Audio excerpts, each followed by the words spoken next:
Halo teman-teman semua, perkenalkan nama aku Farel Najib Ansyari.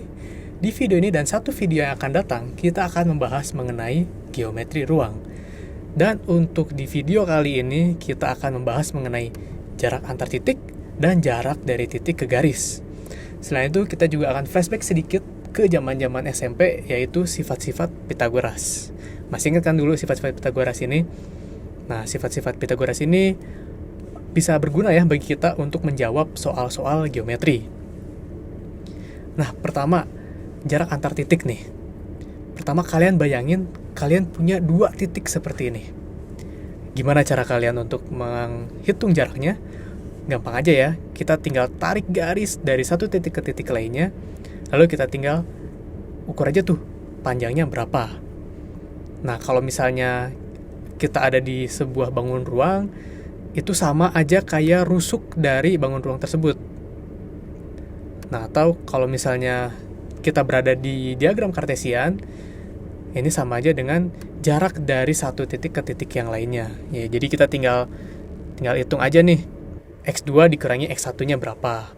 Seperti contohnya, di sini kita tinggal menghitung jarak dari sini dikurangi dengan ini. Jadi kita tinggal 3 dikurangi dengan 1, yaitu hasilnya panjangnya adalah 2, begitu. Nah, tapi nggak selamanya nih garis itu bakal lurus kayak tadi, bakal ada garis miring seperti ini. Gimana cara mencarinya? Kita bisa memanfaatkan yang kita sebut tadi dengan Pythagoras. Gimana caranya? Gampang aja ya, pertama kita tarik dulu garis, yaitu garis horizontal, kita tandai dengan X. Lalu kita tarik garis vertikal dan kita tandain Y. Lalu kita bisa masukkan ke dalam rumus akar X kuadrat ditambah Y kuadrat. Nah, ini masih inget kan zaman-zaman SMP dulu? Pythagorasnya masih gampang nih. Oke, kita coba kasih contoh. Contoh, kita punya dua titik A dan B. A 1,1 dan B 5,4. Nah, gimana cara kita mencari panjang dari A ke B? Nah, mudah saja. Kita tarik garis dulu, garis horizontal nih ya, dari A ke perpotongan B. Dan kita tahu itu panjangnya adalah 5 dikurangi 1, yaitu 4. Lalu kita tarik lagi garis dari B ke bawah. Dan kita tahu panjangnya adalah 3, 4 dikurangi 1 kan? Nah, lalu untuk garis miringnya bisa kita tahu yaitu 5. Dari mana 5? Ini adalah sifat dari triple Pythagoras. Masih ingat kan dulu triple Pythagoras? Nah, tapi nggak selamanya Pythagoras ini bakal angkanya seenak ini. Kadang kita ketemu dengan akar-akaran. Contohnya 3 akar 2, 2 akar 3, 4 akar 3, dan lain-lain. Nah, ini aku mau ngasih tahu satu sifat Pythagoras yang penting bagi kita nih. Ini bisa memudahkan pekerjaan kita nanti. Nah, sifatnya yaitu adalah kalau misalnya kita punya A akar Q dan A akar P, maka untuk garis miringnya kita bisa mendapatkannya yaitu A akar P ditambah Q. Nah, gimana nih pembuktiannya? Kok bisa muncul kayak gitu, Kak? Nah, kita bisa buktikan. Anggap aja garis miring tadi itu adalah X. Anggap aja garis miring tadi itu adalah X. Nah, kemudian kita bisa masukkan nih ke rumus triple Pythagoras, yaitu X kuadrat sama dengan A akar P kuadrat ditambah A akar Q kuadrat. Lalu kita kuadratkan. S kuadrat sama dengan A kuadrat P ditambah A kuadrat Q. Lalu kita keluarkan nih. Kita sama-sama punya A kuadrat dan A kuadrat di sini bisa kita keluarkan ya. Jadi X sama dengan A kuadrat dalam kurung P ditambah Q. Nah, setelah ini bisa kita langsung akarin. Jadi X sama dengan A akar P plus Q. Gimana? Terbuktikan kan teori yang tadi? Nah, sifat ini bisa kita gunakan untuk berbagai contoh kasus.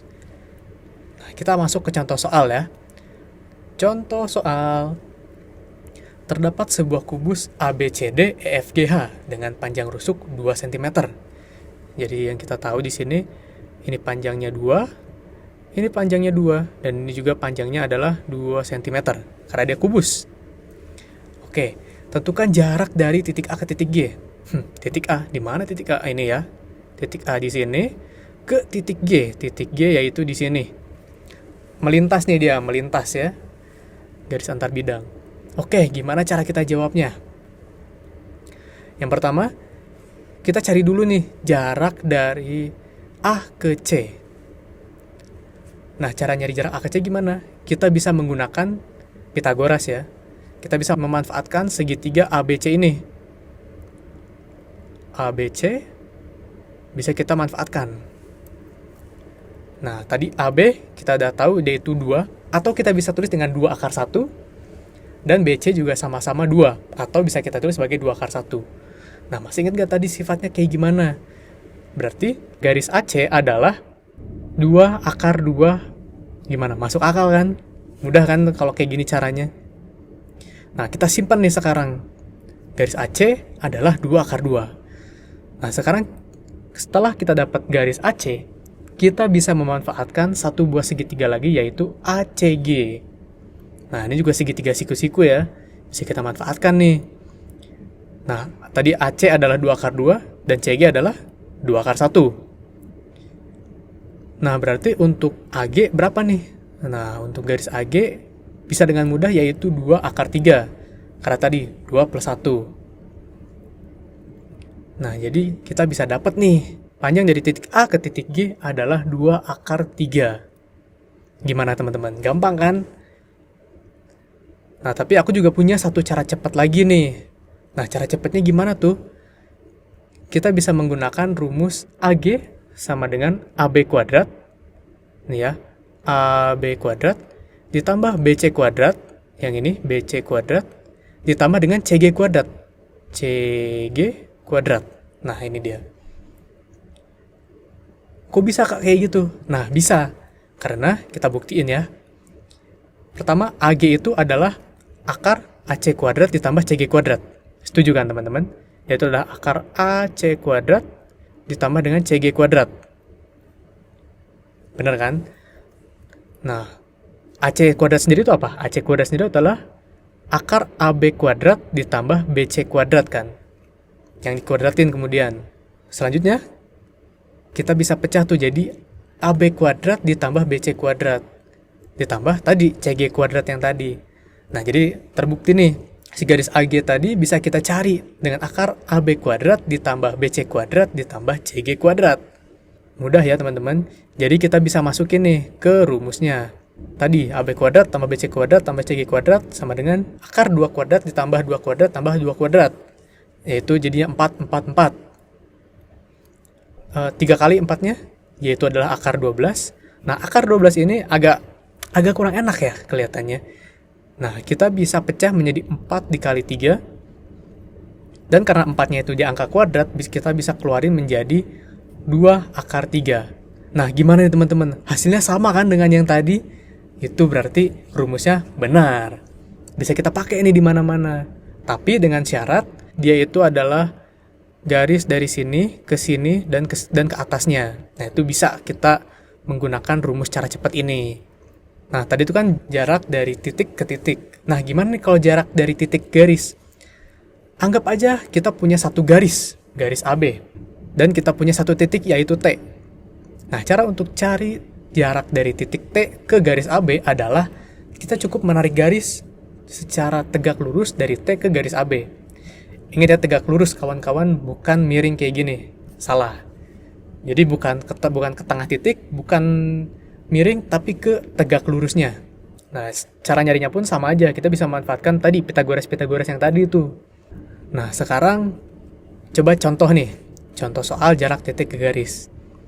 Terdapat sebuah kubus ABCDEFGH dengan panjang rusuk 2 cm. Sama kayak tadi ya. Tentukan jarak dari titik J ke garis AD. Berarti kita mau cari jarak dari J ke garis AD. Kita tinggal tarik garis kayak gini. Jangan kegocek nih sama, oh kak ini kan miring nih. Dari sini ke atas nih kan miring kak. Oh jangan kegocek dengan itu teman-teman. Kita fokusnya dari J ke garis AD. Nih kalau misalnya kita perhatiin ya. Dari titik J ke garis AD ini. Di sudut sini tuh dia tegak lurus aslinya. Cuma karena kebetulan agak miring sedikit, jadi kita ngeliatnya miring. Nah, kita bisa tarik dulu garis ke atas, yaitu aku tandain dengan garis IK. Lalu kita bisa tarik lagi garis dari J ke K. Nah, di sini kita bisa ngelihat sebuah segitiga nih.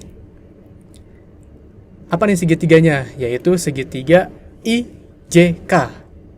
IJK, ya bener kan? Segitiga IJK itu siku-siku. Dengan tadi panjang IK adalah 2, dan panjang KJ adalah 1. Kenapa 1? Karena dia setengah dari panjang rusuknya ya. Makanya jadi 1. Nah, kita bisa cari nih panjang IJ menggunakan rumus Pythagoras tadi. JI sama dengan akar dari IK kuadrat ditambah KJ kuadrat.